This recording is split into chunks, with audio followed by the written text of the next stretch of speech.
This is Mundo Revolucion, and we're going to talk about the situation in Venezuela. Today, October 23, 2025, it's 6 p.m. here in Rio de Janeiro, 5 p.m. in Caracas, as I'm recording this video. And today, we had two B-1B bombers, which are huge American bombers, that came very close to the Venezuelan coast, then turned around and came back. And a lot of people are wondering what they're doing.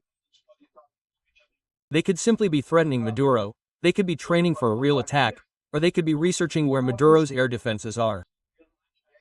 I think this hypothesis is more likely now, right? Well, so they threatened Trump. Today he was going to make a statement at 3 p.m. Washington time, which was 4 p.m. here in Brazil, talking about drug cartels. But we thought he was suddenly going to declare war on Venezuela. He was going to indicate that he was going to invade, right? The bombers were here in the region, but it turned out that wasn't the case at all. He mainly just talked about his government's success in ending drug trafficking in the United States, how they've improved and so on.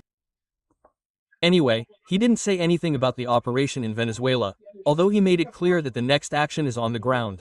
So, we don't know when, but the next action is on the ground. So, many people are predicting that the United States will do something very soon.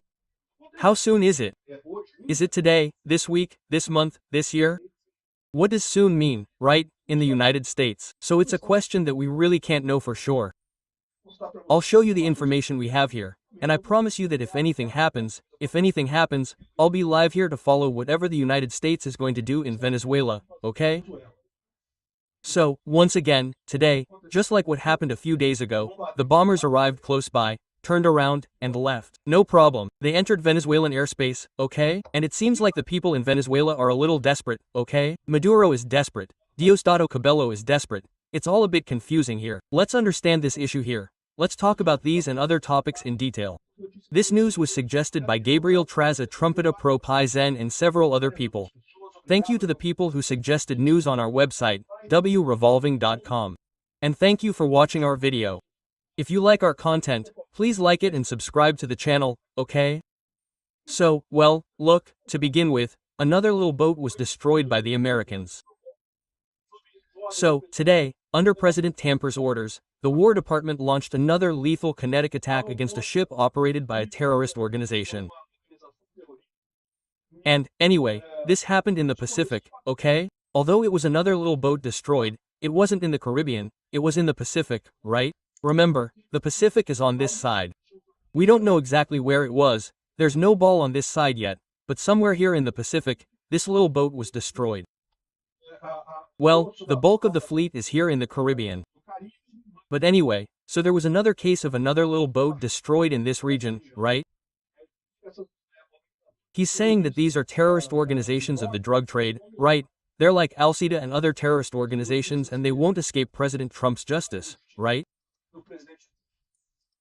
We already mentioned in the last video that the United States is increasing its troops in the Caribbean, right? A bunch of new ships and helicopters and other things are arriving. So, people are preparing to do something important in the Caribbean. And that's the thing, right? Maintaining a fleet this size there, I don't know if you know, but it's expensive. An hour of helicopter use up gas that you won't spend in your entire life on your car, right? So, it's very, very expensive, right? So, having all these troops in the Caribbean is because they're going to do something. We don't know when they'll do it. One of the troops there is precisely the elite troop that carried out the operation, the Delta, right? The elite troop that carried out the operation against bin Laden was carried out near Venezuela, right? You know that bin Laden was identified in Pakistan, and then his men went down to his place, went in, killed everyone, caught bin Laden, killed bin Laden too, and left, and nobody could do anything, right? So, let's do this with Maduro, I hope. It would be wonderful, right? Let's see what happens, right?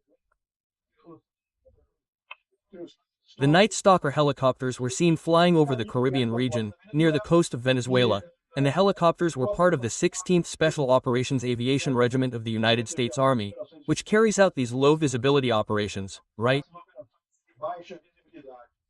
Let's see what they're going to do in this story, right? Of course, this could be anything from psychological pressure just to show, look, we can do it, we're getting there, huh? We're going to get there, huh? And creating psychological pressure on Maduro, or maybe they actually do something, right? Well, here, look, and information is spreading that several Osprey helicopters, which are those twin propeller helicopters here, would be heading to the Caribbean, to the Puerto Rico region, right? It really is a lot of helicopters. I don't know if this is real or artificial intelligence, okay? You have to be careful with this, because the internet these days is untrustworthy. But a lot of these helicopters would be heading to the base in Puerto Rico. The thing about this helicopter is that it's the type of helicopter that doesn't make sense to use for example, bombing. It's typically a logistics helicopter. It has a very large payload capacity, so it would be the typical helicopter used. In this case, for example, hypothetically, if the United States invades Venezuela and wants to transport cargo to Venezuela, this is one of the problems they have in Venezuela, right? Because remember when the Americans invaded Afghanistan here, they had Pakistan's support, right? They carried out all the operations. Pakistan was on their side, so they invaded Afghanistan from Pakistan. It was easy. You could enter here, then pass through here. And when they also invaded Iraq, they came here through Turkey and Kuwait. So they also had support to supply the troops, to handle all the logistics. They had huge airports they could use here in Kuwait and from here send logistics overland to Iraq, right? So that's a huge advantage. Here in Venezuela, they have a problem because Venezuela, and in theory, you have Colombia on one side, which isn't a friend, right? On the other hand, Petro is fighting with Trump too. On the other side, you have Guyana, but Guyana has two things. First, Guyana is a very weak country, right? There's very little infrastructure here and no communication on this border. This border, precisely because it's a conflict zone here in this country, has no direct connection to here. So there's not much way for them to handle logistics here, right? And of course, you have the islands here, the ABCs of the Netherlands, right? Aruba, Bonaire, and Curaçao. And you also have Trinidad and Tobago and Grenada, which are all friendly countries of the United States, but they're all islands. So you still depend on a point here on land to have a friendly port where you can conduct operations here. So, I don't know, maybe they're preparing these helicopters for this, to handle this logistics. It may or may not be, right? We can't know, right? Here, look, it seems that in a few days, under Trump's orders, the forces of the United States, the First World, will launch a massive attack against Venezuelan territory, involving air, naval, and land forces, right?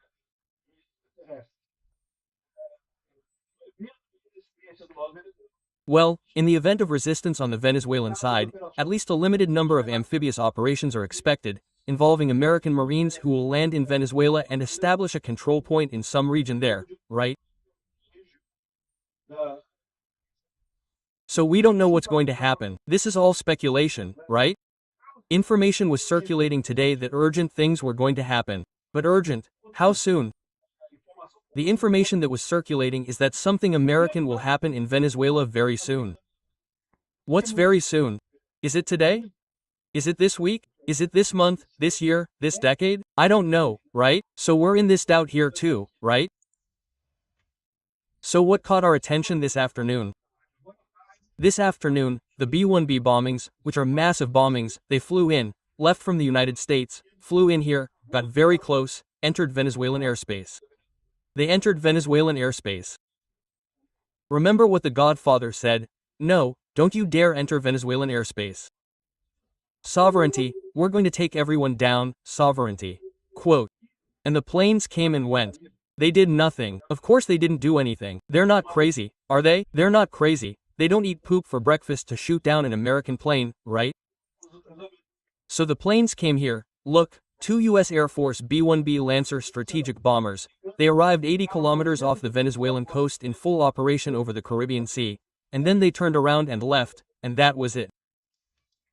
And that was it. They turned around and left, and did nothing. So again, what could this be? It could be a communications operation, right? In other words, scaring the Maduro, scaring the Venezuelans, maybe that's all they did. It could be a test. They're testing, they're getting close to see how it works, what they can see, what they can't see, and so on. Another option. They want to know where Maduro's air defenses are, right? In other words, if they're really going to try to shoot down the plane, the moment the plane actually does something, there's going to be some resistance, right? Anyway, we don't know what happened, right? But it's a fact that the Venezuelans have their anti-aircraft defenses already, which is a little bouquet here. This one here is a Soviet bouquet. Another one is, I think it's the same one, right? It's the same one seen from another angle, right? The ones here, look. Today at 11 p.m., Trump is going to make a big speech about the emergency in Venezuela and stuff like that, that was the speech he made. There was nothing about Venezuela, right? So, people are worried about this here, that it could be an attack. Venezuela has put its main anti-aircraft defense systems here. They put this here. What is a machine gun, or is it a little shell? Let me get my face out of here so you can see. See here? It looks like a small machine gun, a small caliber cannon, right? Anyway, this is Venezuela's air defense system in the region, which is obviously pathetic. It has no chance of stopping. For example, a bee, if they wanted to bomb, they would bomb very easily. But maybe that's exactly what they wanted to know, you know? Like, you get close with a drone, and then the guys have to take out the anti-aircraft defense to try to protect themselves. Then you know where their anti-aircraft defenses are. There was probably a satellite already observing the situation there, which is what changed. Everyone now knows where the little drones are, where the systems are, Venezuela's S-300s. And then, right, to prepare for the real attack, right? There was also this. 4 private planes, right? Private jets left Caracas. In the half hour that the bombers were arriving, 4 jets took off from Caracas, right? Where did they go? I don't know. Maybe it was just a trip, sightseeing, right? I don't know, but it was like that. A lot of planes leaving at the same time from Caracas, right? Someone was running away from that thing. Maybe they were running away from something, right? I don't know. Yeah, but there was nothing immediate, right? Here's another image of the Venezuelan air defense being shown here in a lot of places with this. In other words, it was very clear that the Venezuelan population is going to help the United States, because in Ukraine, people don't show pictures of that. No, you can't show pictures of air defense because you're helping the enemy. The enemy finds out where your air defense is, goes there and bombs and destroys it. So, you can't, right? Over in Venezuela, everyone will show the same thing here in Brazil. If Trump, they'll invade Brazil, man. You're taking pictures of everything to show Trump where he needs to invade here. And then, Venezuela posted this video here to show its anti-aircraft defense. No, because we have anti-aircraft defense. Then they posted a video of the S-300 there in Russia, because this isn't Venezuela, this is Russia. And Venezuela's S-300s aren't working. They've been without maintenance for over months. There are no spare parts. There's nothing. So here, look, and Venezuela's S-300 network works in a limited way. It's not capable of doing so. It can even defend some points, perhaps, but it can't prevent an American attack. If it's a massive American attack, there's no way, right? And the Venezuelan Air Force has the same dilemma as the Brazilian Air Force, right? Or the Brazilian Army in general, the Brazilian Armed Forces in general. Do you have an armed force to counter the United States? It's simply impossible. You have an armed force here in Brazil to counter. I don't know. If Argentina wants to invade Brazil, if Paraguay decides to invade Brazil, we have the armed forces there. We can hold them back, right? Now the United States, my friend, is crying, right? There's nothing to do, right? And Venezuela is the same. They know this. They have no way to resist, right? Here, look, the Financial Times revealed that the United States has increased the accumulation of military forces in Europe, just 90 miles from Caracas, with the aim of overthrowing Nicolas Maduro's regime. We already reported this in the last video. I talked about it. The number of troops there has increased significantly, right? But exactly what they're going to do, we don't know yet. So far, they haven't done anything. There was great expectation from Trump's speech. Trump, this afternoon, held a press conference at the White House, talking about drug trafficking and terrorists and such, but it ended up being basically political propaganda, talking about, the achievements of his government, criticizing Biden. In other words, nothing that's really new here, right? Now they ask Pete Hegseth, and regarding this issue, he said, "No, our message to the cartels is, we will treat them like we treated Al-Qaeda and ISIS, right? You know how the United States treated Al-Qaeda and ISIS, right? Exactly. They invaded Afghanistan, they invaded Iraq. Exactly. That's how they treated these people. What he means by that, I don't know, right? Maybe he meant something else that I didn't understand. But the way the United States treated Al-Qaeda and ISIS was by invading countries, right? We will find you, map your networks, hunt you down, and kill you. So, great, drop dead gorgeous. I can't wait. And well, there was also a lot of fighting with the president of Colombia, with Petro, but I'll talk about Petro in another video on the ANCAP's channel tomorrow, because Petro kind of staged a coup there in Colombia, right? I don't know, we don't know if this coup will work. He called for an illegal constituent assembly, because he would need congressional authorization to do so. He called for the constituent assembly even without Congress. This is a coup. What will happen? I don't know, but I'll talk about it on the ANCAPSO channel, in tomorrow's video at 10:15, right? Well, another interesting piece of information. The Russian parliament approved a defense cooperation treaty between Putin's Russia and the dictator, the narco-dictator Nicolas Maduro, right? I'm telling you, Russia is on the wrong side of this story, and Brazil, which Lula loves Russia, will put Brazil on the wrong side of this story too. Well, Lula loves Russia and loves Maduro too. Yeah, he's Lula's kind, right? Here, look, Venezuelan President Nicolas Maduro warned the United States that they have 5,000 missiles to destroy all American planes. 5,000 Igla, my friend. The Igla is that little rocket you launch. Here on the shoulder here, look, it's like this right here, right? And well, does it work? It works for low-flying planes. If the plane is low, you can hit it. You'll have to launch 3 or 4 Iglas to even have a chance of shooting something down, but you can shoot it down, in theory, right? Every now and then they shoot something down with Iglas in Ukraine. But the truth is, if the American bombers come in higher, forget it, this won't do anything, it won't even make a dent, right? 5,000 missiles is a hell of a lot of missiles. 5,000, man, this isn't even enough to start a war, not to start it. Hey, I'll tell you something, it's really desperate, right? People are doing the math here, look, and they had 5,000 in 2018. Since then, a bunch must have broken down. They don't have all that anymore, right?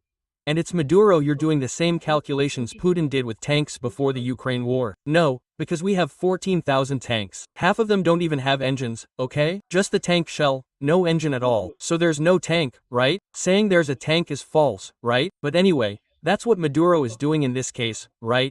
Dios Cabello also mentioned it. This guy here is Maduro's lapdog, right? The regime's number 2.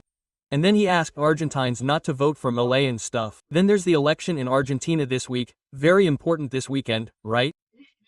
And at a certain point he started threatening attacks on opponents in Colombia, Panama, Spain in the coming days. So, the people who are political refugees from Venezuela, be careful in the coming days because these people are real terrorists, right? So they can carry out terrorist attacks to send Zandeo's thugs there to kill people in other countries. It doesn't cost much. This is the modus operandi of these people, right? It's good. And finally, it sent a message to Brazil too. A former Trump secretary warned that Venezuela's dirty money was sent to Brazil. I think so too. I think we have to fight here with Brazil too. We have to remove Lula from power. There's no other alternative. Lula is a corrupt drunkard who was put in the presidency of the republic. As soon as democracy is restored in Venezuela, all this subversion money to finance socialist campaigns in the region will dry up. The same happens with the oil revenues for the Cuban regime, all the support for the Nicaraguans. We forget that the Nicaraguan dictator, Daniel Ortega, is doing the Nicaraguan people a disservice. It's a farce. Therefore, the solution begins with the restoration of democracy in Venezuela. In my understanding, I agree. Thank you for watching the video until the end. If you like the content, don't forget to like it. This helps the channel grow and reach more people. If you didn't like it, leave a dislike and explain it to us. Please leave comments on how we can improve. Also, please comment on suggestions for topics we can bring here. Insulting comments or those defending dictatorship and war criminals will be immediately blocked. Thank you for your understanding. If you haven't already subscribed to the channel, please consider subscribing by clicking the subscribe button below and ticking the bell for all notifications. If you'd like to help the channel, see how you can do so on our website.